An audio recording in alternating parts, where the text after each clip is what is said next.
निरन्दस्य ज्ञानाञ्जनशलाकया चक्षुरुन्मीलितं येन तस्मै श्रीगुरुवे नमः। श्रीचैतन्यमनोभीष्टं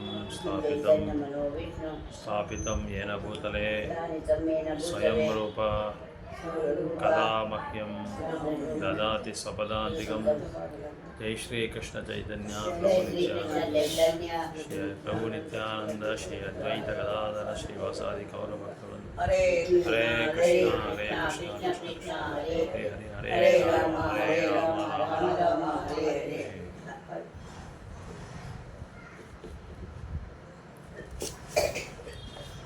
कन्नड़ बैग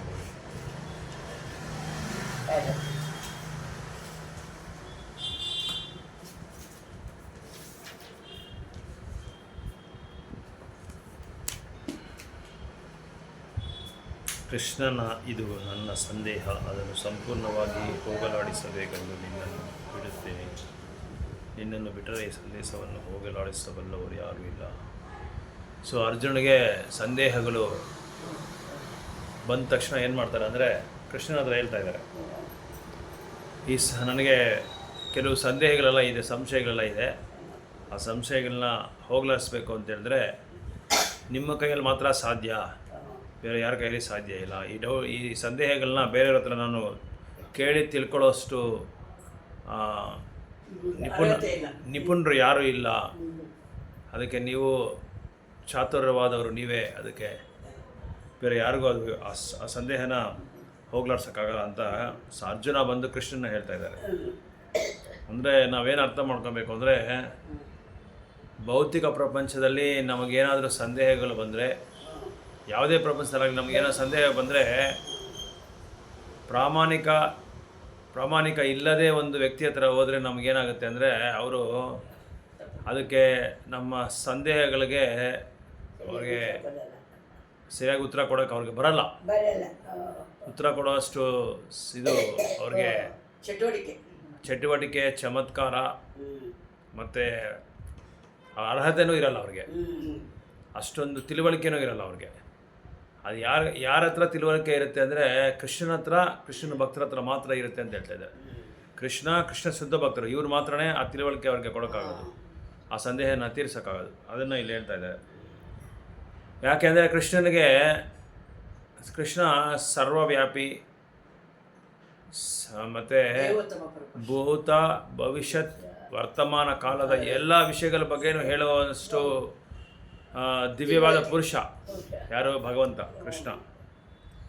ಎಲ್ಲ ಜೈವಿಕರ ಪ್ರತ್ಯೇಕವಾಗಿ ಹಿಂದೆ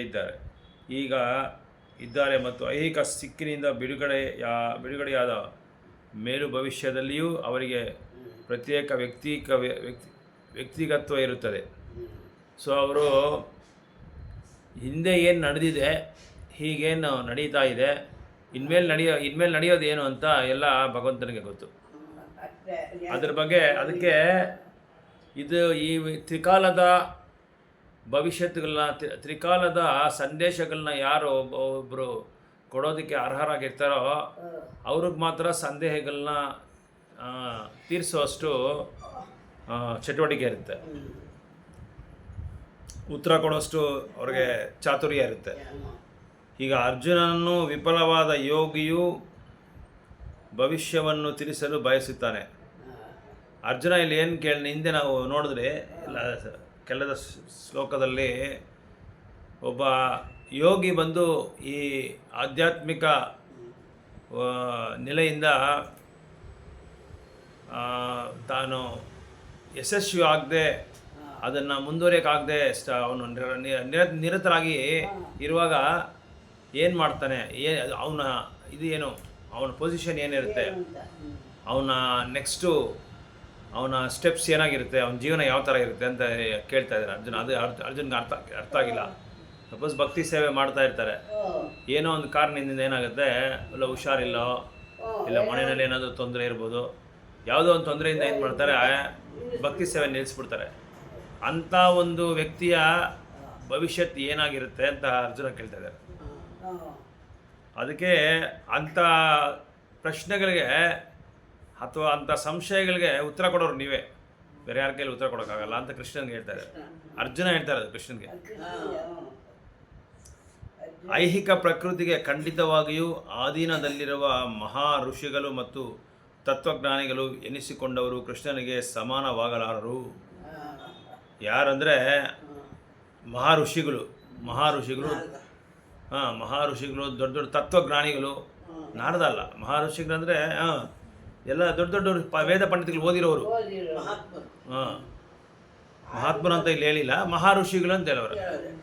ಮಹಾಋಷಿಗಳು ಅಂತ ದೊಡ್ಡ ದೊಡ್ಡ ತತ್ವಜ್ಞಾನಿಗಳು, ತತ್ವ ಗೊತ್ತಿರೋರು, ಸಿದ್ಧಾಂತ ಗೊತ್ತಿರೋರೇ ಕೃಷ್ಣನಿಗೆ ಸಮಾನ ಇಲ್ಲ ಅಂತ ಹೇಳ್ತಾ ಇದ್ದಾರೆ. ಅಂದರೆ ಕೃಷ್ಣನಿಗೆ ಯಾರು ಸಮಾನ ಇಲ್ಲ ಅಂತ ಹೇಳ್ತಾ ಇದ್ದಾರೆ. ಕೃಷ್ಣನಿಗೆ ಯಾರು ಸಮಾನ ಇಲ್ಲ, ಅವ್ರಿಗೆ ಅತೀತವಾಗಿಯೂ ಯಾರೂ ಇಲ್ಲ ಅಂತ ಹೇಳ್ತಾ ಇದ್ದಾರೆ. ಆದರೆ ಅವರನ್ನು ಯಾರೂ ತಿಳಿಯಲಾರರು. ಕೃಷ್ಣನಿಗೆ ಭೂತ, ವರ್ತಮಾನ ಮತ್ತು ಭವಿಷ್ಯತ್ಗಳ ಪರಿಪೂರ್ಣವಾಗಿ ತಿಳಿದಿವೆ. ಈಗ ಅಸ್ಟ್ರಾಲಜರ್ ಹತ್ರ ಹೋದರೆ, ಜ್ಯೋತಿಷ್ ಹತ್ರ ಹೋದರೆ ಏನೋ ಹೇಳ್ತಾರೆ, ಸ್ವಲ್ಪ ಅವನು ಓದಿರ್ತಾನಲ್ಲ, ಓದಿರೋದನ್ನ ಸ್ವಲ್ಪ ಹೇಳ್ತಾ ಇರ್ತಾನೆ. ಈಗ ಆಗ್ಬೋದು ಸಮಯ ಖಂಡಿತ ಆಗುತ್ತಾ ಅಂತ ಕೇಳಿದ್ರೆ ಇರೋದು ಹೇಳ್ತೀನಪ್ಪ, ಆಗ್ಬೋದು, ಆಗದೆ ಇರ್ಬೋದು. ಅವನಿಗೆ ಅನುಮಾನ ಇರುತ್ತೆ. ಅವನು ಯಾವಾಗಲೂ ಕ್ವಶನ್ ಮಾರ್ಕಲ್ಲೇ ಇಟ್ಕೊಳ್ಳೋದು, ಉತ್ತರ ಕರೆಕ್ಟಾಗಿ ಕೊಡೋಕೆ ಬರಲ್ಲ ಅವನಿಗೆ. ಈ ಥರ ಆಗ್ಬೋದು, ಇಲ್ಲ ಆಗದೆ ಇರ್ಬೋದು ಅಂತ ಹೇಳ್ತಾನೆ. ಇಲ್ಲಿ ಕೃಷ್ಣ ಪರಿಪೂರ್ಣವಾಗಿ ಹೇಳ್ತಾರೆ ಅಂತ ಹೇಳ್ತಾ ಇದ್ದಾರೆ. ಈ ಥರ ಆಗುತ್ತೆ, ಈ ಥರ ಹೇಳ್ತಾರೆ ಅವರು. ಯಾಕಂದರೆ ಕೃಷ್ಣ ದೈವೋತ್ತಮ ಪರಮಪುರುಷ. ಅವರಿಗೆ ಎಲ್ಲ ಒಂದು ಪರಿಪೂರ್ಣತೆ ಇದೆ. ಅವರಿಗೆ ಸಕಲ ಸಂಪೂರ್ಣವಾಗಿ ಎಲ್ಲ ವಿಷಯಗಳು ಗೊತ್ತಿರುತ್ತೆ ಅವರಿಗೆ. ಆದ್ದರಿಂದ ಎಲ್ಲ ಸಂದೇಹಗಳಿಗೆ ಕೃಷ್ಣ ತೀರ್ಮಾನವೇ ಕಟ್ಟಕಡೆಯ ಮತ್ತು ಸಂಪೂರ್ಣವಾದ ಉತ್ತರ. ಯಾವುದೇ ಉತ್ತರ, ನಮಗೆ ಯಾವುದೇ ಪ್ರಶ್ನೆ ಬಂದರೆ, ಸಂದೇಹ ಬಂದರೆ, ಒಂದು ಕೃಷ್ಣ ಬರೆದಿರೋ ಗೀತೆ ಶಾಸ್ತ್ರಗಳನ್ನ ಓದಬೇಕು, ಭಗವದ್ಗೀತಾ ಭಾಗವತಮ್ ಅಂತ. ಇಲ್ಲ ಭಗವದ್ಗೀತಾ ಭಾಗವತಮ್ ಓದಿ ತಿಳ್ಕೊಂಡು ಅಧ್ಯಯನ ಮಾಡಿ ಅದನ್ನು ಅವ್ರ ಜೀವನದಲ್ಲಿ ಅಳವಡಿಸ್ತಾ ಇರ್ತಾರಲ್ಲ, ಅಂಥವ್ರ ಹತ್ರ ಹೋಗಿ ನಾವು ಕೇಳಬೇಕು.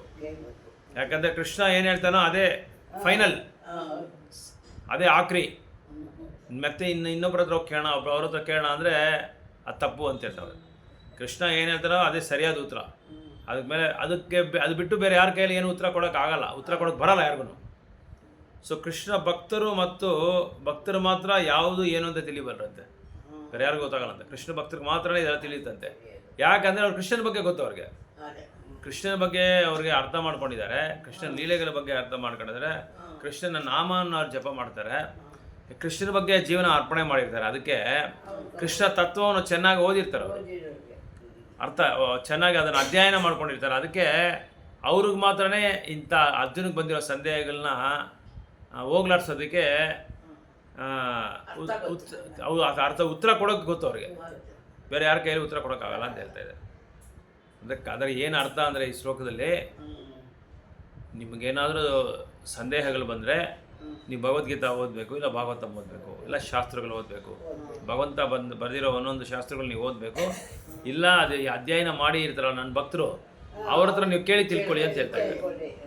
ಅದು 40ನೇ ಶ್ಲೋಕ. ದೈವೋತ್ತಮ ಪರಮಪುರುಷನು ಹೀಗೆ ಹೇಳಿದನು, ಪಾರ್ಥ, ಕಲ್ಯಾಣ ಕಾರ್ಯಗಳನ್ನು ಮಾಡುವ ಆಧ್ಯಾತ್ಮಿಕವಾದಿಗೆ ಈ ಲೋಕದಲ್ಲಾಗಲಿ ಆಧ್ಯಾತ್ಮಿಕ ಲೋಕದಲ್ಲಾಗಲಿ ನಾಶವೆಂಬುದಿಲ್ಲ. ಗೆಳೆಯ, ಕಲ್ಯಾಣ ಕಾರ್ಯಗಳನ್ನು ಮಾಡುವವನು ಕಡಕು ಗೆಲ್ಲಲಾರದು.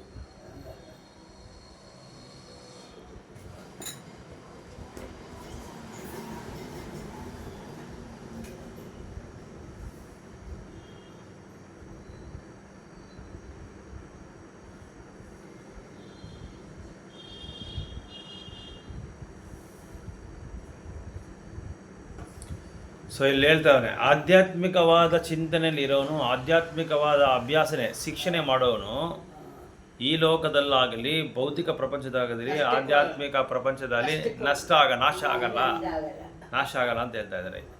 ಅದೇ ಥರ ಅವರು ಕಲ್ಯಾಣ ಕಾರ್ಯಗಳನ್ನು ಮಾಡೋವನು ಕಡಕು ಗೆಲ್ಲಲಾರದು. ಸೊ ಇಲ್ಲಿ ಭಾಗವತಮ್ ಶ್ಲೋಕ ಒಂದು ಹೇಳ್ತಾ ಇದ್ದಾರೆ. ಭಾಗವತಮ್ ಶ್ಲೋಕ ಏನು ಹೇಳ್ತಾರೆ ಅಂದರೆ, ಯಾರಾದರೂ ಎಲ್ಲ ಐಹಿಕ ಭವಿಷ್ಯ ನಿರೀಕ್ಷೆಗಳನ್ನು ತ್ಯಜಿಸಿ ದೈವೋತ್ತಮ ಪರಮಪುರುಷನಲ್ಲಿ ಸಂಪೂರ್ಣ ಆಶ್ರಯವನ್ನು ಪಡೆದರೆ ಅವರಿಗೆ ಯಾವುದೇ ರೀತಿಯಲ್ಲೂ ನಷ್ಟವಾಗಲು ದುರ್ಗತಿಯಾಗಲಿ ಇಲ್ಲ. ಎಷ್ಟು ಚೆನ್ನಾಗಿದೆ ನೋಡಿ ಇದು ಲೈನು. ಯಾರಾದರೂ ಎಲ್ಲ ಐಹಿಕ ಭವಿಷ್ಯ ನಿರೀಕ್ಷೆಗಳನ್ನು ತ್ಯಜಿಸಿ, ಅಂದರೆ ಭೌತಿಕವಾದ ಕೆಲಸ ಕಾರ್ಯಗಳೆಲ್ಲ ನಿಲ್ಲಿಸ್ಬೇಕು. ನಿಲ್ಲಿಸ್ಬಿಟ್ಟು ಸಂಪೂರ್ಣವಾಗಿ ಭಗವಂತನ ಆಶ್ರಯ ಪಡಿತಾರಲ್ಲ, ಅವ್ರಿಗೆ ಯಾವುದೇ ರೀತಿಯಲ್ಲಿ ನಷ್ಟ ಆಗಲ್ಲಂತೆ, ದುರ್ಗತಿನೂ ಆಗಲ್ಲಂತೆ, ಸದ್ಗತಿ ಆಗುತ್ತೆ ಅಂತ ಹೇಳ್ತಾರೆ. ದುರ್ಗತಿ ಅಂದರೆ ಭಗವಂತ ಹತ್ರ ಹೋಗೋಕ್ಕಾಗಲ್ಲ, ಅದು ದುರ್ಗತಿ. ಸದ್ಗತಿ ಅಂದರೆ ಭಗವಂತ ಹತ್ರ ಹೋಗೋದು. ಆದರೆ ಭಕ್ತನಲ್ಲದವನು ತನ್ನ ವೃತ್ತಿಯ ಕರ್ತವ್ಯಗಳಲ್ಲಿ ಸಂಪೂರ್ಣವಾಗಿ ತೊಡಗಿದರೂ ಏನನ್ನು ಪಡೆಯದೇ ಹೋಗಬಹುದು. ಆದರೆ ಭಕ್ತನಲ್ಲದವನು, ಯಾರು ಭಕ್ತನಲ್ಲ ಅವನು ತನ್ನ ವ್ಯಕ್ತಿಯ ಕರ್ತವ್ಯಗಳಲ್ಲಿ ಸಂಪೂರ್ಣವಾಗಿ ತೊಡಗಿದನು. ಅಂದರೆ ಭೌತಿಕವಾದ ಜೀವನದಲ್ಲಿ ಯಾವುದೇ ಒಂದು ಅವನು ಕೆಲಸ ಕಾರ್ಯ ಮಾಡಿ ಅದರಲ್ಲಿ ತೊಡಗಿಸಿದ್ರೆ ಕೂಡ ಭೌತಿಕವಾದ ಕೆಲಸಗಳಲ್ಲಿ ಅಂಥ ಒಂದು ಕರ್ತವ್ಯಗಳಲ್ಲಿ ಅವನು ಸಂಪೂರ್ಣವಾಗಿ ಎಂಗೇಜ್ ಆಗಿರ್ತಾನೆ. ಏನನ್ನು ಪಡೆಯೋದು ಹೋಗಬಹುದು. ಇನ್ನೇನು ಹೇಳ್ತಾರೆ ಅಂದರೆ ಭಕ್ತನಲ್ಲದವನು, ನಾನ್ ಡಿವೋಟೀಸ್ಗೆ ಏನು ಹೇಳ್ತಾರೆ ಅಂದರೆ ಅಭಕ್ತರು, ಮಾಡದೇ ಇರೋನು, ಅವನು ಭೌತಿಕ ಕೆಲಸಗಳಲ್ಲಿ ಸಂಪೂರ್ಣವಾಗಿ ತೊಡಗಿರ್ತಾನೆ. ಅವನ ಸಂಸಾರ ಏನೋ, ಅವನ ವ್ಯಾಪಾರ ಏನೋ, ಅವನ ಆಫೀಸ್ಗೆ ಹೋಗೋದೇನೋ, ಅವನ ಕೆಲಸಕ್ಕೆ ಹೋಗೋದೇನೋ, ಇದೆಲ್ಲ ಮಾಡ್ತಾ ಇರ್ತಾನೆ. ಎಲ್ಲ ಕರೆಕ್ಟಾಗಿ ಇದು ಪರ್ಫೆಕ್ಟಾಗಿ ಮಾಡ್ತಾ ಇರ್ತಾನೆ. ಆದರೆ ಏನು ಪಡೆಯೋಕ್ಕಾಗಲ್ಲ. ಏನು ಉದಾಹರಣೆ ಅಂದರೆ, ಒಬ್ಬ ವ್ಯಕ್ತಿ ಇದ್ದಾನೆ, ಯಾರೋ ಒಂದು ತಾಯಿ ಒಂದು ಆತ್ಮಗೆ ಜನ್ಮ ಕೊಟ್ಟರು. ಆ ತಾಯಿ ಏನು ಮಾಡಿದ್ರು, ಆ ಆತ್ಮಗೆ ಚೆನ್ನಾಗಿ ಆಹಾರ ಗೀಹಾರ ಕೊಟ್ಟು ಒಳ್ಳೆ ಇದು ದ್ರವ್ಯವಾದ ಪಾನೀಯಗಳನ್ನೆಲ್ಲ ಕೊಟ್ಟು ಚೆನ್ನಾಗಿ ಸಾಕಿ ದೊಡ್ಡವನು ಮಾಡಿ ಅವನಿಗೆ ಸ್ಕೂಲ್ಗೆ ಹಾಕ್ತಾರೆ, ಮತ್ತು ಎಲ್ಲ ವಿದ್ಯಾಭ್ಯಾಸ ಕೊಡ್ತಾರೆ. ಅವನ ವಿದ್ಯಾಭ್ಯಾಸಕ್ಕೋಸ್ಕರ ತಾಯಿ ಬಂದು ತುಂಬ ಕಷ್ಟಪಟ್ಟು ಅವ್ನಿಗೆ ಒಳ್ಳೆಯ ಕೆಲಸ ಸಿಗಬೇಕು, ಅವ್ನು ಚೆನ್ನಾಗಿ ದುಡ್ಡು ಸಂಪಾದಿಸ್ಬೇಕು, ಅವನು ಯಾವುದೇ ರೀತಿಯಲ್ಲಿ ಬೇರೆಯವರಿಗೆ ಸಮಾನವಾಗಿ ನೀಡಬೇಕು, ಇನ್ನೂ ಜೋರಾಗಿರಬೇಕು ಅಂತ ಚೆನ್ನಾಗಿ ಆಸೆ ಇರುತ್ತೆ. ಆ ಥರ ಅವ್ರನ್ನ ಬೆಳೆಸ್ತಾರೆ. ಅವನು ಅದೇ ಥರನೇ ಒಳ್ಳೆ ವಿದ್ಯಾಭ್ಯಾಸ ಎಲ್ಲ ಮಾಡ್ಕೊಂಡು ಏನು ಮಾಡ್ತಾನೆ, ಒಂದು ಕೆಲಸ ಹುಡ್ಕೊತಾನೆ. ಕೆಲಸ ಹುಡ್ಕೊಂಡು ಏನು ಮಾಡ್ತಾನೆ, ಆ ಕೆಲಸದಲ್ಲಿ ನಿಯುಕ್ತನಾಗಿರ್ತಾನೆ. ಕೆಲಸ ಕರೆಕ್ಟಾಗಿ ಸಕ್ರಮವಾಗಿ ಮಾಡ್ಕೊಂಡಿರ್ತಾನೆ. ಮಾಡ್ಕೊತ ಇನ್ನೊಂದು ಕಂಪ್ನಿಗೆ ಹೋಗ್ಬೇಕು ಅಂತ ನೋಡ್ತಾನೆ. ಇನ್ನೂ ಸಂಬಳ ಜಾಸ್ತಿ. ತಾಯಿ ಹೇಳ್ತಾರೆ, ನೋಡು ನಿಮ್ಮ ಅಕ್ಕನ ಮಗನ, ನಿಮ್ಮ ದೊಡ್ಡಪ್ಪನ ಮಗನೋ ಇನ್ನೂ ಒಳ್ಳೆ ಕಂಪ್ನಿನಲ್ಲಿ ಸೇರಿಕೊಂಡಿದ್ದಾನೆ, ಇನ್ನೂ ಜಾಸ್ತಿ ಸಂಬಳ ಬರುತ್ತೆ, ನೀನು ಇನ್ನೂ ಜಾಸ್ತಿ ಓದ್ಬಿಟ್ಟು ಇನ್ನೂ ಓದು, ಹೆಚ್ಚಾಗಿ ಇನ್ನೂ ಸ್ವಲ್ಪ ಸಂಬಳ ಜಾಸ್ತಿ ಬರೋ ಥರ ಮಾಡ್ಕೊ ಅಂತ ಹೇಳ್ತಾರೆ. ಸರಿ, ಆವಾಗ ಏನು ಮಾಡ್ತಾನೆ, ಬೇರೆ ಕಡೆ ಹುಡುಕಿ ಇನ್ನೂ ಸ್ವಲ್ಪ ಎಕ್ಸ್ಟ್ರಾ ಕೋರ್ಸ್ಗಳೆಲ್ಲ ಓದ್ತಾನೆ. ಆವಾಗ ಎಕ್ಸ್ಟ್ರಾ ಕೋರ್ಸ್ಗಳೆಲ್ಲ ಓದ್ಕೊಂಡು ಏನು ಮಾಡ್ತಾನೆ, ಅದು ಪಡ್ಕೊತಾನೆ. ಮತ್ತು ಬೇರೆ ಕೆಲಸಕ್ಕೆ ಹೋಗಿ ಬೇರೆ ಸಂಬಳ ಜಾಸ್ತಿ ಆಗೋ ಒಂದು ಕಂಪ್ನಿಯಲ್ಲಿ ಸೇರ್ಕೊತಾರೆ. ಹಿಂಗೆ ಆಗ್ತಾ ಆ ತಾಯಿ ಏನು ಮಾಡ್ತಾರೆ, ಮದುವೆ ಮಾಡೋಕ್ಕೆ ನೋಡ್ತಾರೆ. ಹುಡುಗಿ ನೋಡಿ ಮದುವೆ ಮಾಡ್ತಾರೆ. ಮದುವೆ ಮಾಡಿದ್ಮೇಲೆ ಅವನೇನು ಮಾಡ್ತಾನೆ, ಸರಿ ಮಕ್ಕಳು ಮಾಡ್ಕೊತಾನೆ. ಅದಾದಮೇಲೆ ಸಂಸಾರನ ಚೆನ್ನಾಗಿ ನಾಜೂಕಾಗಿ ಇಟ್ಕೊಂಡಿರ್ತಾನೆ. ಸಂಸಾರ ನೋಡಿಕೊಂಡು ಅವ್ನು ಕರ್ಕೊಂಡು ಹೋಗೋದು, ಇವ್ನು ಕರ್ಕೊಂಡು ಹೋಗೋದು, ಸಂಸಾರದಲ್ಲಿ ಒಂದು ದೊಡ್ಡ ಸ್ಥಾನನ ಪಡ್ಕೊತಾನೆ. ಸಮಾಜದಲ್ಲಿ ಒಂದು ದೊಡ್ಡ ಸ್ಥಾನನ ಪಡ್ಕೊತಾನೆ. ಆಮೇಲೆ ಇನ್ನೂ ಪ್ಲ್ಯಾನ್ ಮಾಡ್ತಾನೆ, ಇನ್ನೂ ನಾನು ಮನೆ ಕಟ್ಟಬೇಕು, ಮತ್ತು ಕಾರ್ ತೊಗೊಬೇಕು, ಎಲ್ಲರಿಗೂ ನಾನು ಸರಿಸಮಾನವಾಗಿ ಇರಬೇಕು ಅಂತ ಅದಕ್ಕೇನೇನು ಬೇಕೋ ಅದೆಲ್ಲ ಮಾಡ್ಕೊತಾನೆ. ಎಲ್ಲ ಮಾಡ್ತಾ ಆಫೀಸಲ್ಲಿ ಕಂಪ್ನಿಯಲ್ಲಿ ಸಿಕ್ಕಾಪಟ್ಟೆ ಕೆಲಸ, ಸಿಕ್ಕಾಪಟ್ಟೆ ತಲೆನೋವು, ಸ್ಟ್ರೆಸ್ಸು, ಒತ್ತಡ, ಸಂಸಾರದಲ್ಲಿ ಒಂಥರ ಏನೋ ಸಮಸ್ಯೆಗಳು, ಈ ಥರ. ಆಮೇಲೆ ಸಂಸಾರದೆಲ್ಲ ಕರೆಕ್ಟ್ ಮಾಡ್ಕೊಂಡು ಬರ್ತಾ ಇರ್ತಾನೆ. ಕಂಪ್ನಿನಲ್ಲಿರೋ ಒತ್ತಡನೆಲ್ಲ ಅದನ್ನು ಬಗೆಹರಿಸ್ಕೊಂಡು ಬರ್ತಾ ಇರ್ತಾನೆ. ಈ ಥರ ಎಲ್ಲ ಪಡ್ಕೊತಾನೆ. ಏನೇನು ಬೇಕೋ ಸಮಾಜದಲ್ಲಿ, ಭೌತಿಕ ಪ್ರಪಂಚದಲ್ಲಿ ಯಾರು ಏನೋ ಅವನ ಬಗ್ಗೆ ಕೊರತೆ ಹೇಳ್ಬಾರ್ದು. ಮಕ್ಕಳಾಗುತ್ತೆ, ಮಕ್ಕಳಿಗೆ ಮದುವೆ ಮಾಡ್ತಾನೆ. ಹಿಂಗೆ ಮಾಡ್ತಾ ಏನೇನೋ ಪ್ಲ್ಯಾನ್ ಹಾಕ್ಕೊಂಡಿರ್ತಾನೆ. ನನ್ನ ಮಕ್ಕಳಿಗೆ ಇದು ಮಾಡಬೇಕು, ಇದು ಮಾಡಬೇಕು ಅಂತ. ಕೊನೆಗೆ ಏನಾಗುತ್ತೆ, ಅವನು ಒತ್ತಡ ಜಾಸ್ತಿಯಾಗಿ ಕಾಯಿಲೆಗಳು ಬಂದ್ಬಿಡುತ್ತೆ ಅವನಿಗೆ. ಕಾಯಿಲೆ ಬಂದು ಏನಾಗುತ್ತೆ ಅಂದರೆ, ಅವನು ಏನೇನು ಪ್ಲ್ಯಾನ್ ಎಲ್ಲ ಮಾಡ್ಕೊಂಡಿರ್ತಾನೋ ಅದು ಮಾಡೋಕ್ಕೆ ಆಗ್ತಾಯಿಲ್ಲ ಅವನ ಕೈಯಲ್ಲಿ. ಏನೇನೋ ಪ್ಲ್ಯಾನ್ ಹಾಕ್ಕೊಂಡಿರ್ತಾನೆ, ಇಷ್ಟು ಸಂಪಾದಿಸ್ಬೇಕು, ಅಷ್ಟು ಸಂಪಾದಿಸ್ಬೇಕು, ನನ್ನ ಮಕ್ಕಳಿಗೆ ಇಲ್ಲಿ ಕೆಲಸ ಹಾಯಿಸ್ಕೊಡ್ಬೇಕು, ಅಲ್ಲಿ ಕೆಲಸ ಹಾಯಿಸ್ಕೊಡ್ಬೇಕು, ಫಾರಿನಿಗೆ ಕಳಿಸ್ಬೇಕು, ಇಲ್ಲಿ ಅಂತ ಏನೇನೋ ಮಾಡ್ಕೊಂಡಿರ್ತಾನೆ. ಅವನು ಏನೇ ನಡ್ಕೊಂಡೋ ಯಾವುದು ನಡೆದಿಲ್ಲ. ಅದಕ್ಕೆ ಇಲ್ಲಿ ಅವನು ಭೌತಿಕ ಪ್ರಪಂಚದಲ್ಲಿ ಅವನ ಕಾರ್ಯ ಕ್ರಮಗಳೆಲ್ಲನೇ ಕರೆಕ್ಟಾಗಿ ಮಾಡ್ಕೊಂಬಂದ. ಆದರೆ ಕೊನೆಗೆ ಏನಾಯಿತು, ಇದೆ. ಅವನ ಕಾಯಿಲೆ ಬಂದು ಕಾಯಿಲೆ ಬಂತು. ಕೊನೆಗೆ ದೇಹ ಬಿಟ್ಬಿಟ್ಟ. ಇಲ್ಲಿ ಸರಿಯಾಗಿ ಏನೇನು ಬೇಕೋ ತಗೊಂಡ, ಆದರೆ ನಿಜವಾದ ಒಂದು ಮನುಷ್ಯ ಜೀವನದಲ್ಲಿ ಏನು ಮಾಡಬೇಕು, ಆಧ್ಯಾತ್ಮಿಕವಾದ ಜ್ಞಾನನೇ ತಗೊಂಡಿಲ್ಲ. ಅದಕ್ಕೆ ಇಲ್ಲಿ ಹೇಳ್ತಾರೆ, ಭಕ್ತನಲ್ಲದವನು ತನ್ನ ವೃತ್ತಿಯ ಕರ್ತವ್ಯಗಳಲ್ಲಿ ಸಂಪೂರ್ಣವಾಗಿ ತೊಡಗಿದರೂ ಏನನ್ನು ಪಡೆಯದೇ ಹೋಗಬಹುದು. ಇನ್ನೂ ಏನೇನೋ ಅನ್ಕೊಂಡಿರ್ತಾನೆ ಅವನು. ನನ್ನ ಮಕ್ಕಳಿಗೆ ಇನ್ನೂ ಕಷ್ಟ ಬೀಳಬಾರ್ದಪ್ಪ, ನನ್ನ ಮಕ್ಕಳು ನಾನು ಕಷ್ಟ ಬಿದ್ದಂಗೆ ಕಷ್ಟ ಬೀಳಬಾರ್ದು, ಅವ್ರು ಸಂತೋಷವಾಗಿರ್ಬೇಕು, ಅವ್ರು ಸುಖವಾಗಿರ್ಬೇಕು. ಆ ಥರ ಹೇಳ್ತಾರಲ್ಲ ತಾಯಿ ತಂದೆಗಳೆಲ್ಲ, ಎಲ್ಲರಿಗೂ ಅದೇ ಇರುತ್ತೆ, ಎಲ್ಲರಿಗೂ ಅದೇ ಇರುತ್ತೆ. ನಾನು ಓದಲಿಲ್ಲ, ನನ್ನ ಮಕ್ಕಳನ್ನ ಚೆನ್ನಾಗಿ ಓದಿಸ್ಬೇಕು ಅಂತ ಇರ್ತಲ್ಲ. ಸೊ ಈಗಿನ್ನ ಜಾಸ್ತಿ ಆ ಥರ. ಇವಾಗ ನೋಡಿ, ಅದಕ್ಕೆ ನೋಡಿ ಹಳ್ಳಿಗಳಲ್ಲಿ, ಎಲ್ಲ ಹಳ್ಳಿಗಳಲ್ಲಿ ಕೂಡ ಎಲ್ಲರೂ ಚೆನ್ನಾಗಿ ಓದಿಸ್ತಾರೆ, ಕೆಲಸ ಮಾಡಿಸ್ತಾರೆ, ಎಲ್ಲ ಕಡೆ ಕಳಿಸ್ತಾರೆ, ಓದಿಸ್ತಾರೆ, ಆ ಥರ ಮಾಡ್ತಾರೆ. ಸೊ ಅವನ್ನೆಲ್ಲ ಮಾಡಿಕೊಂಡು ಭೌತಿಕ ಪ್ರಪಂಚದಲ್ಲಿ ಅವನು ಒಳ್ಳೆ ಹೆಸರು ತಗೊತಾನೆ ಹೊತ್ತು ಆಧ್ಯಾತ್ಮಿಕ ಪ್ರಪಂಚಕ್ಕೆ ಅವನ ಕೈಲಿ ಹೋಗೋಕ್ಕೆ ಆಗ್ತಾ ಇಲ್ಲ. ಐಹಿಕ ಭವಿಷ್ಯ ನಿರೀಕ್ಷೆಗಾಗಿ ಶಾಸ್ತ್ರದ ಪ್ರಕಾರವಾಗಿಯೂ ರೂಢಿಗನುಗುಣವಾಗಿಯೂ ಹಲವಾರು ಚಟುವಟಿಕೆಗಳುಂಟು. ಆಧ್ಯಾತ್ಮಿಕವಾದಿಯು ಬದುಕಿನಲ್ಲಿ ಆಧ್ಯಾತ್ಮಿಕ ಪ್ರಗತಿಗಾಗಿ, ಕೃಷ್ಣ ಪ್ರಜ್ಞೆಗಾಗಿ ಎಲ್ಲ ಐಹಿಕ ಚಟುವಟಿಕೆಗಳನ್ನು ತ್ಯಜಿಸುತ್ತಾನೆ ಎಂದು ನಿರೀಕ್ಷೆಯುಂಟು. ಭೌತಿಕ ಪ್ರಪಂಚದಲ್ಲಿ ಏನು ಮಾಡ್ತಾನೆ, ಎಲ್ಲ ಆಧ್ಯಾತ್ಮಿಕ ಚಟುವಟಿಕೆಗಳನ್ನು ನಿರ್ಲಕ್ಷ್ಯ ಮಾಡ್ತಾನೆ. ಆಧ್ಯಾತ್ಮಿಕ ಪ್ರಪಂಚದಲ್ಲಿ ಏನು ಮಾಡ್ತಾನೆ ಭಕ್ತ, ಎಲ್ಲ ಭೌತಿಕವಾದ ಚಟುವಟಿಕೆಗಳನ್ನೆಲ್ಲ ನಿರ್ಲಕ್ಷ್ಯ ಮಾಡ್ತಾನೆ, ಆಪೋಸಿಟು. ಸೊ ಕೃಷ್ಣ ಪ್ರಜ್ಞೆಗಾಗಿ ಎಲ್ಲ ಚಟುವಟಿಕೆಗಳನ್ನು ಬಿಟ್ಬಿಡ್ತಾನೆ ಅವನು, ಯಾರು ಭೌತಿಕವಾದಿ. ಆಧ್ಯಾತ್ಮಿಕವಾದಿ ಏನು ಮಾಡ್ತಾನೆ, ಭೌತಿಕ ಚಟುವಟಿಕೆಗಳೆಲ್ಲ ಬಿಟ್ಬಿಟ್ಟು ಆಧ್ಯಾತ್ಮಿಕ ಇದರಲ್ಲಿ ಚಟುವಟಿಕೆಗಳಲ್ಲಿ ಅವನು ಸಂಪೂರ್ಣವಾಗಿ ಅವನು ತೊಡಗಿಸ್ತಾನೆ. ಕೃಷ್ಣ ಪ್ರಜ್ಞೆಯನ್ನು ಸಂಪೂರ್ಣಗೊಳಿಸಿದರೆ ಮನುಷ್ಯನು ಅತ್ಯುನ್ನತ ಪರಿಪೂರ್ಣತೆಯನ್ನು ಸಾಧಿಸಬಹುದು. ಆದರೆ ಇಂತಹ ಪರಿಪೂರ್ಣ ಹಂತವನ್ನು ತಲುಪದೇ ಹೋದವನು ಐಹಿಕವಾಗಿಯೂ ಆಧ್ಯಾತ್ಮಿಕವಾಗಿಯೂ ನಷ್ಟಕ್ಕೆ ಒಳಗಾಗುತ್ತಾನೆ ಎಂದು ವಾದಿಸಬಹುದು. ಫೈನಲಾಗಿ ಪ್ರಭುಪಾದ ಏನು ಹೇಳಕ್ಕೆ ಬರ್ತಾರೆ ಅಂದರೆ, ಕೃಷ್ಣ ಭಕ್ತಿ ಮಾಡದೇ ಇದ್ದರೆ ನೀನು ಸಂಪೂರ್ಣವಾಗಿ ಒಂದು ವ್ಯಕ್ತಿ ನೀನಾಗಲ್ಲ. ಭೌತಿಕ ಪ್ರಪಂಚದಲ್ಲಿ ಆಗಲ್ಲ, ಆಧ್ಯಾತ್ಮಿಕ ಪ್ರಪಂಚದಲ್ಲಿ ನೀನು ಆಗಲ್ಲ. ನೀನು ಇನ್ನೂ ಏನು ಮಾಡಬೇಕು, ಇನ್ನೂ ಜನ್ಮ ತೊಗೊಂಡೇ ಇರಬೇಕು, ಜನ್ಮ ತೊಗೊಂಡು ನೀನು ಕಷ್ಟಪಡ್ತಾನೆ ಇರಬೇಕು ಅಂತ ಹೇಳ್ತಾ ಇದ್ದಾರೆ. ಸೊ ಈ ಪ್ರತಿಕ್ರಿಯೆಗಳಿಗೆ ಒಳಗಾಗುತ್ತಾನೆ. ಯಶಸ್ವಿಯಾದ ಆಧ್ಯಾತ್ಮಿಕವಾದಿಗೆ ಅವನು ಆತಂಕ ಪಡುವ ಕಾರಣವಿಲ್ಲವು ಎಂದು ಭಾಗವತ ಭರವಸೆ ನೀಡುತ್ತದೆ. ಭೌತಿಕ ವಾದಿಗಳಿಗೆ ಹೆಂಗೆ ಅಂದರೆ, ಏನೋ ಒಂದು ಆತಂಕ, ಯಾವಾಗಲೂ ಮನಸ್ಸಲ್ಲಿ ಒಂದು ಭಯ ಭೀತಿ, ಏನಾಗ್ಬಿಡ್ತು. ಮೊನ್ನೆದ ದೊಡ್ಡ ಮನೆ ಬಂಗ್ಲಾ ಕಟ್ಟಿದ್ದೀನಿ, ಪಕ್ಕದಲ್ಲಿ ಏನು ಮಾಡ್ಕೊತಾರೋ, ಮಕ್ಕಳು ಚೆನ್ನಾಗಿ ನೋಡ್ಕೊತಾರೋ ಇಲ್ಲ ಗೊತ್ತಿಲ್ಲ, ಎಷ್ಟೋ ಸಂಪಾದಿಸಿದ್ದೀನಿ, ಬ್ಯಾಂಕ್ ಬ್ಯಾಲೆನ್ಸ್ ಐತೆ, ಫಿಕ್ಸೆಡ್ ಡೆಪಾಸಿಟ್ಗಳು ಎಷ್ಟೋ ಇದೆ, ಏನೇನೋ ವ್ಯಾಪಾರಗಳ ಇದು ಎಲ್ಲ ಏನೋ ವ್ಯವಹಾರಗಳು ಬೇಕಾದಷ್ಟು ವ್ಯವಹಾರಗಳಿದೆ, ಏನಾಗ್ಬಿಡ್ತು ಅಂತ ಭಯ ಅವನಿಗೆ. ಆಮೇಲೆ ಕಳ್ಳರುಗಳು ಏನಾದ್ರು ಬಂದು ದೋಚ್ಕೊಂಡು ಹೋಗ್ಬಿಡ್ತಾರೋ ಅಂತ ಒಂದು ಭಯ, ಇಲ್ಲ ಪ್ರಕೃತಿಯಿಂದ ಏನಾದರೂ ನಾಶ ಆಗ್ಬಿಡುತ್ತೆ ಅಂತ ಒಂದು ಭಯ, ಇಲ್ಲಾಂದರೆ ನನಗೆ ಶಾರೀರಿಕವಾಗಿ ಏನಾದರೂ ಆಗ್ಬಿಟ್ರೆ ಅವ್ರು ನೋಡ್ಕೊಳ್ಳೋರು ಯಾರು ಇಲ್ವಲ್ಲ, ಅವ್ರಿಗಿನ್ನೂ ಅಷ್ಟೊಂದು ತಿಳುವಳಿಕೆ ಇಲ್ಲ, ಏನು ಮಾಡಿಬಿಡ್ತಾರೋ, ಯಾವುದು ಹೋಗ್ಲಾಡ್ಸ್ಕೊಂಡ್ಬಿಡ್ತಾರೋ, ಇರೋದು ನಾನು ಸಂಪಾದಿಸೋದೆಲ್ಲ, ಆ ಭಯ ಭೀತಿ ಅವ್ರಿಗಿರುತ್ತೆ. ಆದರೆ ಆಧ್ಯಾತ್ಮಿಕವಾದಿಗೆ, ಭಕ್ತನಿಗೆ, ಕೃಷ್ಣ ಪ್ರಜ್ಞೆಯನ್ನು ಆಚರಣೆ ಮಾಡೋನಿಗೆ ಯಾವ ಥರವಾದ ಯೋಚನೆ ಚಿಂತೆ ಏನು ಬಡವರಿಗೆ ಬೇರೆ ಥರ ಇರುತ್ತೆ. ಕರೆಕ್ಟ್ ನೀವು ಹೇಳಿದ. ಆದರೆ ಬಡವರಿಗೆ ಏನು ಚಿಂತೆ ಅಂದರೆ, ನಾನು ಯಾಕಪ್ಪ ಅವನ ಥರ ಆಗಲಿಲ್ಲ, ನಾನು ಯಾಕಪ್ಪ ಈ ಮನೆ ಕಟ್ಟಲಿಲ್ಲ, ನಾನು ಯಾಕಪ್ಪ ಸ್ಕೂಟರ್ ಇಲ್ಲ ನನ್ನ ಹತ್ರ ಯಾಕಪ್ಪ ಕಾರ್ ಇಲ್ಲ, ಒಳ್ಳೆ ಬಟ್ಟೆ ನಾವು ಹಾಕೊಳ್ಳೋ ಕೂಡ ನನಗೆ ಹೋಗ್ತಿಲ್ವಲ್ಲ, ಆ ಚಿಂತೆ, ಅದೊಂದೇ ಚಿಂತೆ ಅವನಿಗೆ. ಅದು ಚಿಂತೆನೇ,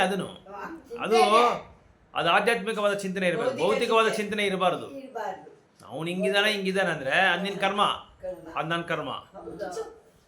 ಈಗ ಒಂದೇ ಬೀದಿನಲ್ಲಿ ಎರಡು ಸಂಸಾರ ಇರುತ್ತೆ, ಒಬ್ಬ ಬಂಗ್ಲಾನ ಬದುಕ್ತಾನೆ, ಇನ್ನೊಬ್ಬ ಗುಡಿಸಲ್ ಬದುಕ್ತಾನೆ.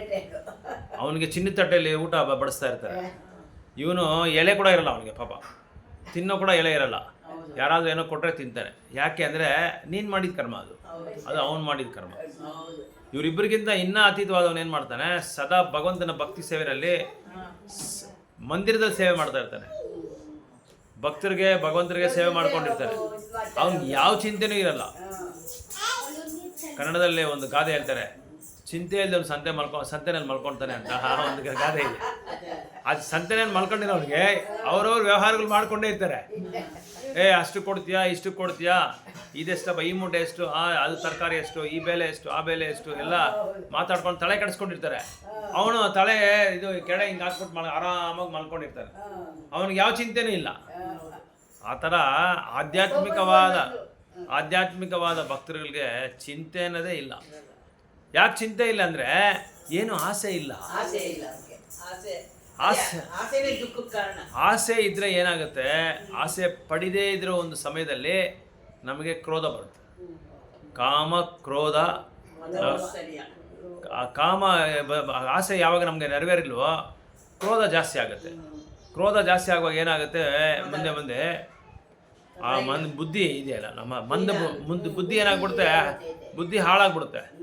ಬುದ್ಧಿ ಹಾಳಾದ್ಮೇಲೆ ಏನಾಗುತ್ತೆ, ಮಾಯ ಅಪಹೃತ ಮಾಡ್ಬಿಡುತ್ತೆ, ಅದನ್ನು ಕಲ್ತನ ಮಾಡ್ಬಿಡುತ್ತೆ ಆ ಬುದ್ಧಿನ. ಆ ಸಮಯದಲ್ಲಿ ಅವನು ಇರೋ ಒತ್ತಡದಲ್ಲಿ ಏನಾಗುತ್ತೆ, ಏನು ಮಾಡಬೇಕು ಅಂತ ಗೊತ್ತಾಗಲ್ಲ. ಇರೋ ಜ್ಞಾನನ ಕಳ್ಕೊಂಡ್ಬಿಡ್ತಾನೆ. ಕಳ್ಕೊಂಡು ಏನಪ್ಪ ಮಾಡಬೇಕು ಅಂತ ಏನಾದರೂ ಒಂದು ಮಾಡ್ಬಿಡ್ತಾನೆ, ಏನೋ ಒಂದು ಮಾಡೋಕೆ ಹೋಗ್ಬಿಡ್ತಾನೆ. ಈ ಥರ ಆಗುವಾಗ ಅವನಿಗೇನಾಗತ್ತೆ, ಅವನ್ನೆಲ್ಲ ಕಳ್ಕೊತಾನೆ. ಆಧ್ಯಾತ್ಮಿಕ ಚಿಂತನೆಯಲ್ಲಿರೋನು ಇದಕ್ಕೆಲ್ಲ ದಾರಿ ಕೊಡಲ್ಲ. ಯಾಕೆ ಅಂದರೆ ಸದಾ ಚಿಂತೆ ಅವನಿಗೆ. ಏನು ಚಿಂತೆ ಅಂದರೆ ಭಗವಂತನ ಸಂತೋಷ ಸಂತೃಪ್ತಿ ಮಾಡೋ ಚಿಂತೆ, ಒಂದೇ ಚಿಂತೆ, ಬೇರೆ ಯಾವ ಚಿಂತೆನೂ ಅವನಿಗಿಲ್ಲ. ಸೊ ಭಾವಾರ್ಥವನ್ನು ಮುಂದೆ ಹೇಳಿದಂತೆ ಅರ್ಥ ಮಾಡಿಕೊಳ್ಳಬಹುದು. ಮಾನವ ಕುಲವನ್ನು ಸಂಯಮವಿರುವವರು ಮತ್ತು ಸಂಯಮ ಮರಿಹತರು ಎಂದು 2 ವರ್ಗಗಳಾಗಿ ವಿಭಾಗಿಸಬಹುದು. ಭಾವಾರ್ಥವನ್ನು ಮುಂದೆ ಹೇಳಿದಂತೆ ಅರ್ಥ ಮಾಡ್ಕೊಳ್ಳೋದು. ಸೊ ಇದನ್ನ ಹೆಂಗೆ ಅರ್ಥ ಮಾಡ್ಕೊಬೇಕಂದ್ರೆ 2 ಗ್ರೂಪ್ ಇದ್ದಾರೆ. ಒಬ್ಬರು ಸಂಯಮ ಇರುವವರು, ಇನ್ನೊಬ್ಬರು ಸಂಯಮ ಇಲ್ಲದೆ ಇರೋರು. ಅಂದರೆ ರೂಲ್ಸ್ ಆ್ಯಂಡ್ ರೆಗ್ಯುಲೇಷನ್ಸ್ ಇರೋರು ಕೆಲವರು, ಇನ್ನು ಕೆಲವರು ನಿಯಮಗಳು ಇಲ್ಲದೆ ಇರೋರು. ನಿಯಮ ಇರೋರು, ನಿಯಮ ಇಲ್ಲದೆ ಇರೋರು. ತಮ್ಮ ಮುಂದಿನ ಜನ್ಮದ ಅಥವಾ ಆಧ್ಯಾತ್ಮಿಕ ಮೋಕ್ಷದ ತಿಳುವಳಿಕೆಯ ಇಲ್ಲದೆ ಮೃಗಗಳಂತೆ ಇಂದ್ರಿಯ ಭೋಗಗಳದಷ್ಟೇ ತೊಡಗಿರೋರು ಸಂಯಮ ರಹಿತರು. ನಿಯಮಗಳು ಇಲ್ಲದೆ ಇರೋನು ಏನು ಮಾಡ್ತಾನೆ ಅಂತ ಹೇಳಿದ್ರೆ, ನಿಯಮ ಇಲ್ಲದೆ ಇರೋನು ಏನು ಮಾಡ್ತಾನೆ ಅಂದರೆ ಯಾವಾಗಲೂ ಆಹಾರ ತಿನ್ನೋದು, ಆರಾಮಾಗಿ ಮಲಗೋದು, ಮಕ್ಕಳು ಮಾಡ್ಕೊಳ್ಳೋದು, ಯಾರಾದರೂ ಬಂದರೆ ರಕ್ಷಣೆ ಮಾಡ್ಕೊಳ್ಳೋದು. ಅಂದರೆ ಪ್ರಾಣಿಗಳಿಗೂ ಅವನಿಗೂ ಏನು ವ್ಯತ್ಯಾಸ ಇರಲ್ಲ. ಪ್ರಾಣಿಗಳೇನು ಮಾಡುತ್ತೆ, ಬೆಳಗ್ಗೆ ಎದ್ದ ತಕ್ಷಣ ಈ ಕಾಗೆಗಳು, ಪಕ್ಷಿಗಳು ಬೆಳಗ್ಗೆ ಹೊತ್ತು ನಿಮಗೆ ಇದು ಶಬ್ದ ಕೊಡೋದು ಗೊತ್ತಾ? ಏನಕ್ಕೆ ನೋಡೋಣ, ಅದು ಎದ್ಬಿಡ್ತಾರೆ. ಜನ ಇದ್ದಾಗಲ್ಲ ಎದ್ದಳಕ್ಕಲ್ಲ, ಅದಲ್ಲ ಅದು ನಮಗೆ ಕೊಟ್ಟು ನಾವು ಹೆಂಗೆ ಎತ್ಕೊಂಡ್ರೆ ಹಂಗೆ ಅದಾಗುತ್ತೆ. ಏನಕ್ಕೆ ಕೂಗೋದು ಅಂದರೆ ಎಲ್ಲಿ ಆಹಾರ ಇದೆ ಅಂತ ನೋಡೋಕೆ, ಅದು ಎಲ್ಲಿ ಹುಡ್ಕಕ್ಕೆ, ಆಹಾರ ಎಲ್ಲಿದೆ ಅಂತ ಹುಡ್ಕಕ್ಕೆ. ಈಗ ಇಲಿ ನೋಡಿ, ಚಕಟ ಕಟ ಕಟ ಕಟ ಕಟ ಅಂತ ಹೋಗ್ತಾನೆ ಇರುತ್ತೆ. ಯಾಕೆ?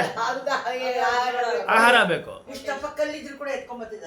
ಎತ್ಕೊಂಡ್ಬರುತ್ತೆ. ಆಹಾರ ಎಲ್ಲಿದೆ ಅಂತ ಹುಡುಗುತ್ತೆ. ಪ್ರಾಣಿಗಳ ಥರ ನಾವು ಏನು ಮಾಡ್ತೀರಿ, ಬೆಳಗ್ಗೆ ಎದ್ದ ತಕ್ಷಣ ಏನು ಮಾಡ್ತೀರಿ, ಡ್ಯೂಟಿಗೆ ಹೋಗೋದು, ವ್ಯಾಪಾರ ಮಾಡೋದು, ತಿರ್ಗಾ ಮತ್ತೆ ಬರೋದು, ಡ್ಯೂಟಿಗೆ ಹೋಗೋದು, ವ್ಯಾಪಾರ ಮಾಡೋದು. ಭೌತಿಕವಾದಿಗಳಿಗೆ ಇದೊಂದು ಗ್ರೂಪು. ಈ ಗ್ರೂಪಲ್ಲಿ ಇರೋರು ಅದೇ ನಿಯಮ ಇಲ್ಲದೇ ಇರೋರು, ಇವರು ನಿಯಮಗಳು ಇಲ್ಲದೇ ಇರೋರು, ಸಂಯಮ ಇಲ್ಲದೇ ಇರೋರು ಅಂತ ಅರ್ಥ.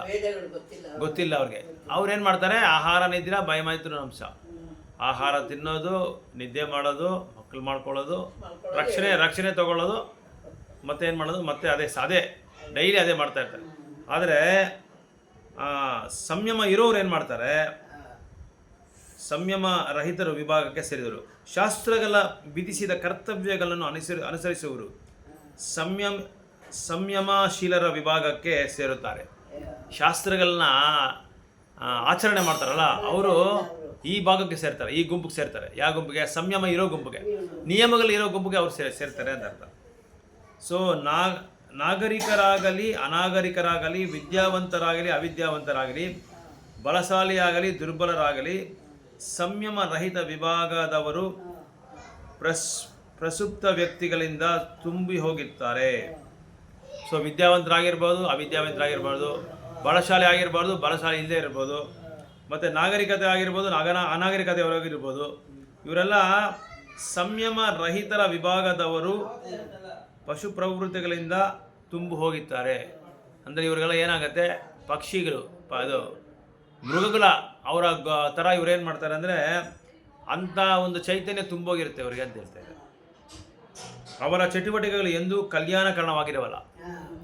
ಯಾವಾಗ ಅನಿಮಲ್ ಪ್ರಪಂಚಿಟಿ ಇರುತ್ತಲ್ಲ, ಅಂದರೆ ಪ್ರಾಣಿಗಳು ಇರೋ ಒಂದು ಚಿಂತನೆ ಇರುತ್ತಲ್ಲ, ಆ ಒಂದು ಪ್ರಜ್ಞೆ, ಅವ್ರು ಯಾವಾಗೂ ಸಂತೋಷ ಇರೋಕ್ಕಾಗಲ್ಲ, ತೃಪ್ತಿಯಾಗಿ ಇರೋಕ್ಕಾಗಲ್ಲ. ಸೊ ಅವ್ರಿಗೆ ಯಾವತ್ತು ಮಂಗಳಕರವಾದ ಚಟುವಟಿಕೆಗಳಾಗಲ್ಲ.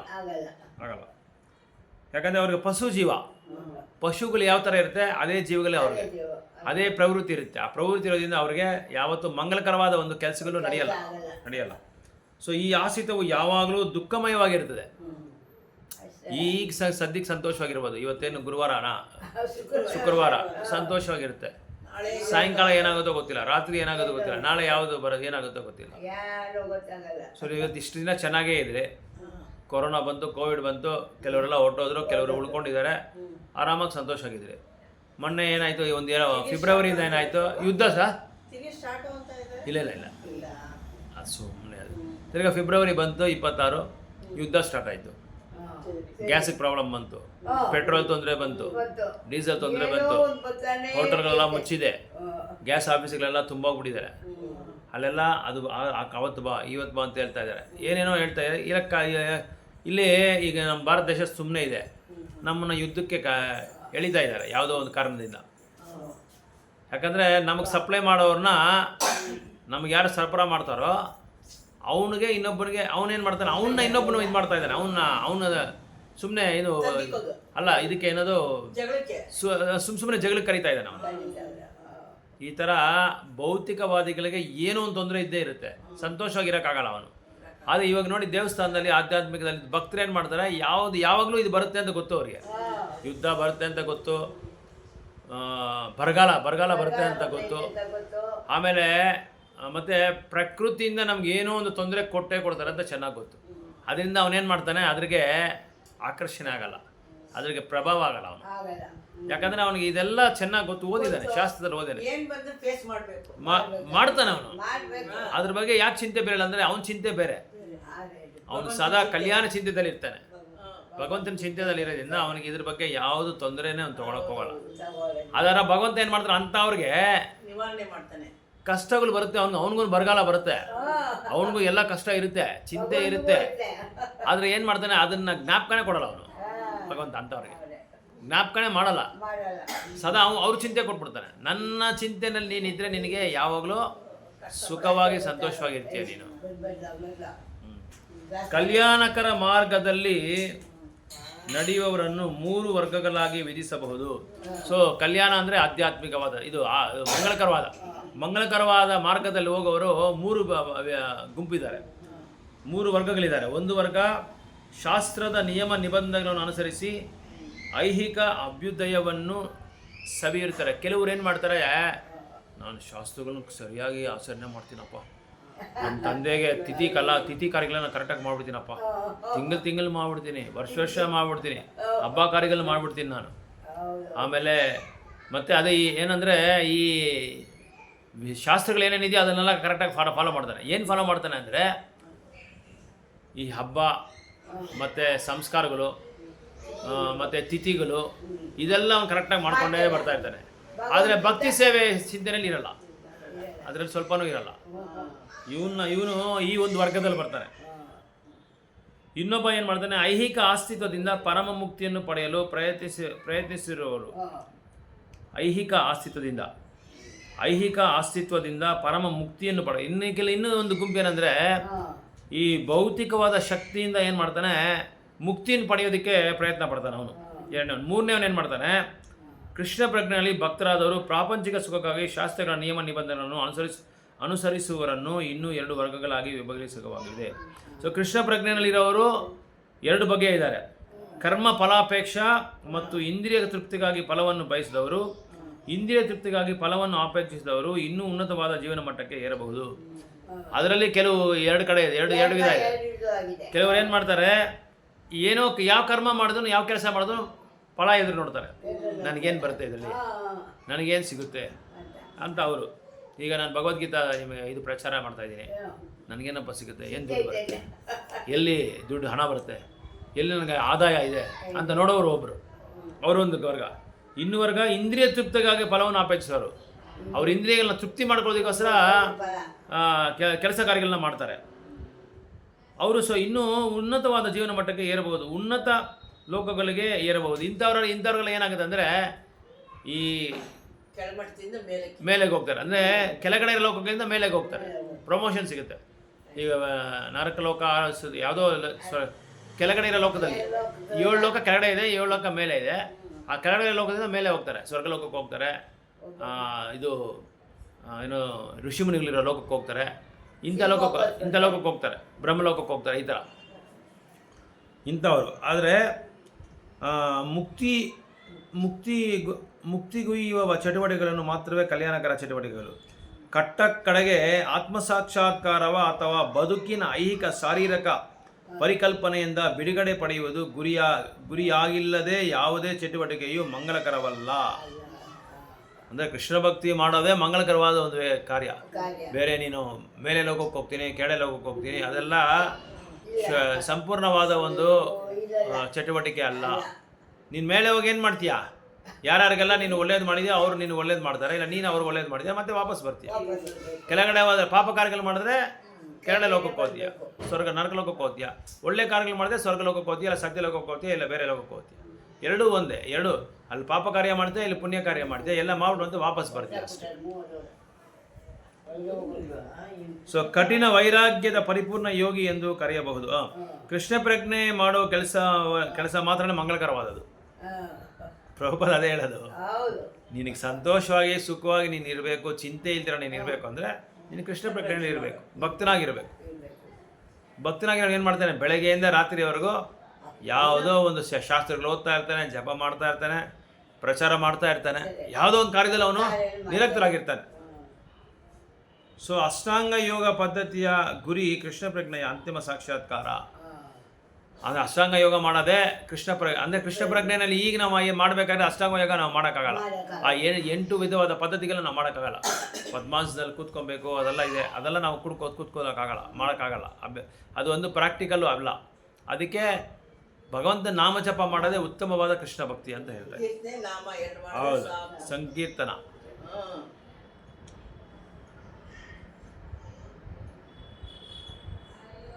ಓಕೆ, ಜಪ ಮಾಡೋಣ.